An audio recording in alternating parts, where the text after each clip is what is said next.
Dalam konteks Indonesia, muhasabah itu sudah jadi perilaku ya.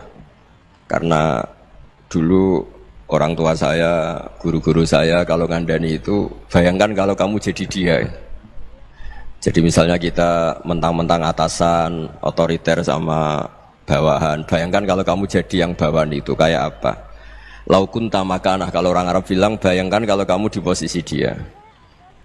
Makanya guyonannya orang-orang Indonesia itu kan orang ngaramkan judi gitu, bareng dikasih tahu. Tapi yang menang anak jenengan, alhamdulillah. Ternyata ngaramkan itu karena ada anaknya. Kalau anaknya yang menang ya seneng. Meskipun itu guyonan, tapi saya punya padanan itu dalam kitab Hikam. Nabi Ibrahim itu Khalilur Rahman, tentu bencinya minta ampun sama yang namanya maksiat. Suatu saat beliau diterbangkan di alam malakut. Itu kalau di Hikam saya halaman 15 juga. Saya masih ingat betul. Mungkin kalau Anda beda halaman karena beda cetakan atau nggak punya kitabnya. Atau punya tapi tidak bisa baca. Nah itu jadi berbagai kemungkinan. Atau punya tidak bisa baca tapi dianggap jimat. Atau digo pencitraan. Banyak itu kaji-kaji tidak bisa baca kitab tapi di ruang tamunya kitabnya besar-besar. Pencitraan itu, tapi ya bagus lah, nggak apa-apa untuk syiar. Setelah diterbangkan di alam malakut, diperlihatkan sama Allah, ada orang pezina, ada orang syaribul khomri, ada orang mabuk, ada orang macam-macam.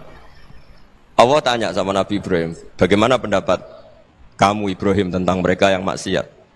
Kata Nabi Ibrahim, ya Allah habisi saja mereka, mereka hidup di bumi engkau, makan rezeki engkau, kemudian mereka tidak taat sama engkau. Singkat cerita di fase itu, saya ulang lagi di fase itu, Allah nurutin.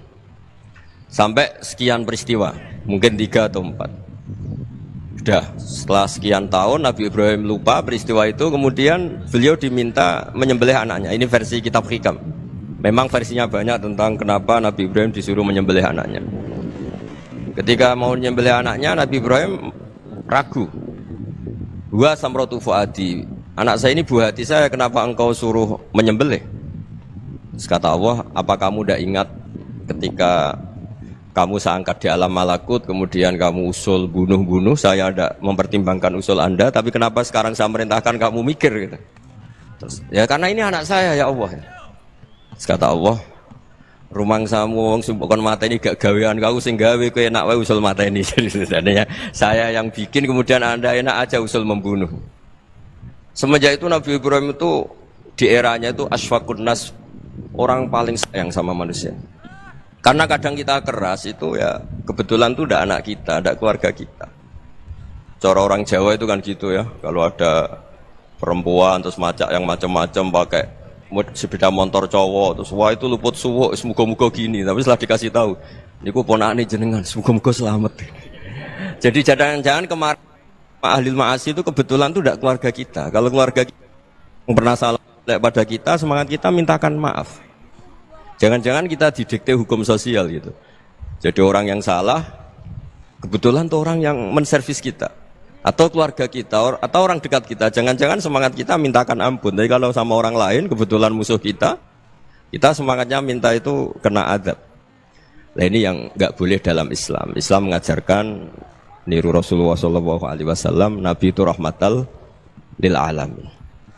Bahkan kemarin saya ngaji virtual sama beberapa habaib, ada Habib Ali Al-Jufri dari Mesir, ya, ada Habib Alwi dari Kuitang, ada Habib Nabil Al-Musawa. Dari sekian habaib itu saya masih ingat diantaranya yang didawuhkan rahmatan lil alamin itu ketika Nabi adahu kaumuh, disakiti oleh kaumnya, dan itu mereka masih kafir semua.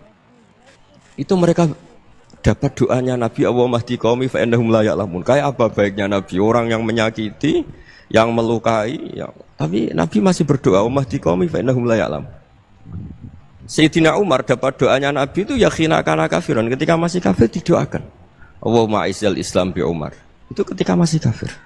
Itu pelajaran bagi kita bahwa yang sedang tidak cocok pun itu berdapat doa kita.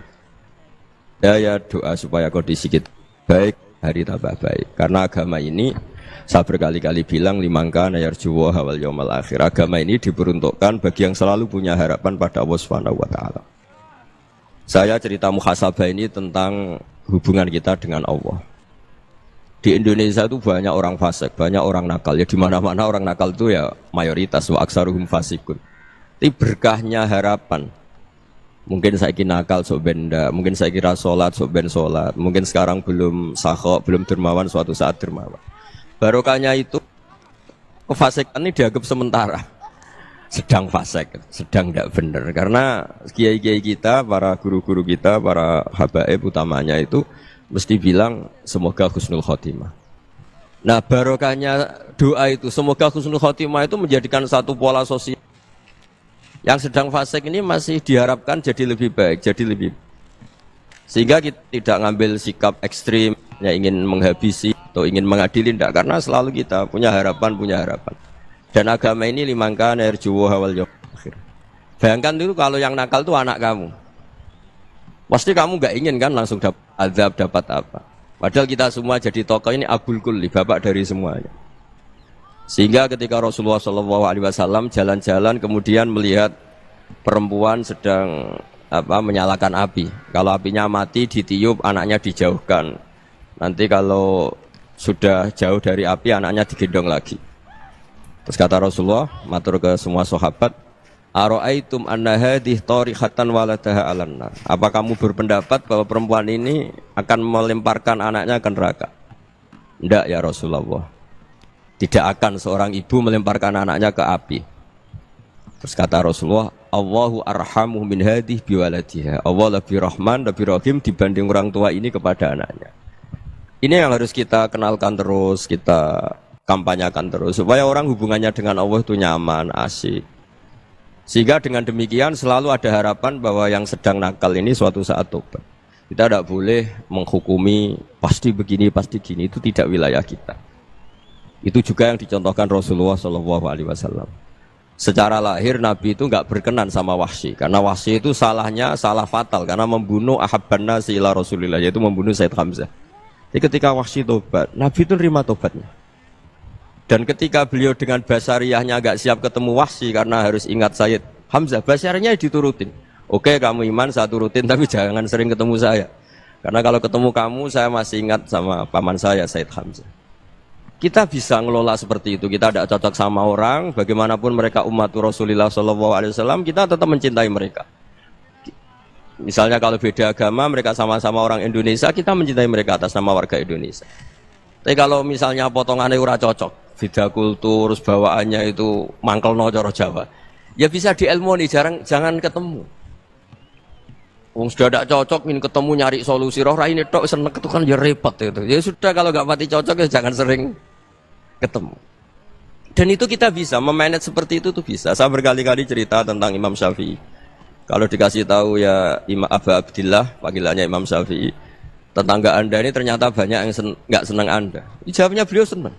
Ya bagus kalau nggak senang saya, ndak utang saya katanya.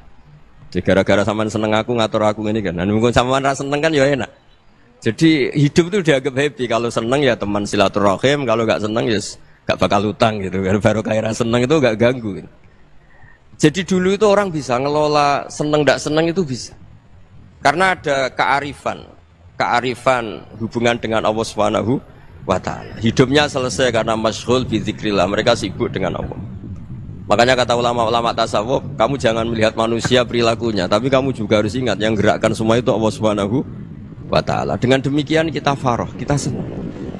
Makanya Nabi kalau ngutus Anas bin Malik kemudian nggak kesampaian yang diinginkan karena Anas main, ketika garwa-garwane Nabi agak tersinggung, Nabi andaikan Allah menghendaki yang saya inginkan kesampaian, pasti itu kesampaian. Jadi dianggap kegagalan Anas gak manggil yang dituju Nabi itu ya kersane Allah, ya enteng saja. Sayyidina Ali lebih parah lagi yang dialamin. Itu dalam beliau kalau dipanggil itu gak cepet-cepet ke sana. Ketika ditanya, kenapa kamu tak panggil gak cepet ke saya? Amin tu ukubatak. Karena aku tahu engkau orang baik. Orang baik itu pemaaf. Jadi makanya orang-orang soleh dulu itu bodoni itu. Makanya sekarang kalau ada orang bodoni itu mesti bidik orang soleh. Kalau orang-orang soleh itu kakean husnudzon akhirnya sering dibodonin. Abdul bin Umar itu masyhur itu. Kalau ada budaknya sering sholat, sergap sholat itu dimerdekakan. Akhirnya enggak sholat pun pura-pura sholat. Akhirnya juga dimerdekakan. Ketika ditanya, kenapa engkau merdekakan? Padahal mereka sholatnya menipu engkau, kata pembisik-pembisik itu. Man khoda'ana lillah in khoda'na lah. Dia nipu atas nama Allah, berarti saya tertipu juga atas nama Allah, enggak masalah dong, semuanya demi Allah Subhanahu wa ta'ala. Jadi ketika kita ketemu mensifati Allah Ta'ala itu ghafir, Allah pemaaf. Jangan kamu enggak fair untuk diri kamu nyifati Allah ghafir, pada orang lain Allah kamu sifati syadidul iqab. Jadi Allah kamu atur, kayak MC tadi ngatur saya. Jadi Allah itu apa? Kalau pada saya ghafir, kalau pada musuh saya syadidul iqam. Itu tidak fair. Kalau Anda punya harapan kepada Allah karena Allah Rahman Rahim, Allah Ghafir, sebenarnya Allah pada musuh kita ya bisa saja Allah Ghafir, bisa saja Allah Rahman Rahim. Sehingga kita melihat orang lain yang kita tidak cocok itu ya enteng saja. Itu min ummati Rasulillah sing tanaluhu syafa'atuh, tanaluhu sa'atu rahmati, tanaluhu fair. Jangan dengan kita kayak mesti dapat rahmat. Jangan orang lain kayak Allah pasti syadidul iqab, itu tidak boleh. Sehingga ketika ada orang Badui, singkat cerita orang Badui ini kencing di masjid, semua sahabat membentak dia. Yang enggak bentak hanya Nabi tok. Saking mangkelnya orang ini karena semua sahabat bentak kecuali Nabi. Setelah dibenarin Nabi, terus Nabi nyuruh sabbu ali dhanuban min ma'in. Setelah disucikan masjid itu, dia berdoa keras sekali. Allahumma arhamni wa Muhammadan wa la tarham ma'ana ahadan. Ya Allah, yang berhak dapat rahmatmu hanya saya dan Nabi Muhammad, yang lainnya jangan. Karena yang lainnya tuh jengkelin, gitu aja saya salah dimarah-marahin gitu. Jadi kalau kamu doa terbatas ya kayak orang Bedui ini, kayak orang Arabi. Apa kata Nabi? Laqad tahajjarta wasi'an. Allah yang rahmatnya luas menjadi kamu sempitkan. Karena kamu mau atur Allah hanya rahman pada Indonesian Power, pada NU, pada kita, yang orang lain enggak perlu dapat. Itu kan kasihan Islam, karena Islam terus enggak dimiliki semua orang. Allah tidak dimiliki semua orang, Rasulullah tidak dimiliki semua orang, karena dipek NU, dipek ormas tertentu, dipek enggak boleh seperti itu. Enggak boleh takhasyar tawasian, kata Nabi, tidak boleh mempersempit zat yang rahmatnya itu luas. Ini semoga etika ini kita pakai di Indonesia. Yang sedang fase kita harapkan lebih baik. Yang sedang enggak dapat hidayah kita doakan dapat apa? Hidayah. Masyhur kan, makanya tadi saya mohon sama Habib Ali supaya Habib Ahmad supaya tetap mahalul qiyam, tabaruk sama Habib Ali. Di antara doa-doa di Simtud Duror masyhur itu antuqabilal mudhniba minnah bil ghufran wal musi'a bil ihsan. Jadi harapannya para habaib, para orang-orang baik dulu ya, semoga yang dosa itu dimaafkan, yang sedang salah dibuka, bikin lebih baik. Nabi itu tugasnya juga gitu. Wastaghfir li dzambika walil mu'minina wal mu'minat. Nabi itu tugasnya juga memintakan ampun yang sedang salah. Nah ini cobalah jadi etika kita, muhasabah kita. Jadi muhasabah itu cara berpikir kita set, kita pikir ulang. Ternyata semangatnya seorang nabi itu wastaghfir li dzambika walil mu'minin. Semangatnya itu memintakan ampun. Orang ahli tafsir tahu semua kalau nabi itu tidak mungkin dosa. Jadi itu khitabun nabi wa urida bihi ummatu, itu khitab nabi, tapi yang dimaksud itu umatnya, karena nabi tidak akan mengalami dzambun, tidak akan mengalami dosa. Sekarang enggak, kadang-kadang kita ini kalau orang lain salah itu semangat. Kalau di perusahaan ada teman salah, apalagi pimpinan salah itu seneng, barokahnya salah bisa ganti kan gitu. Jadi kalau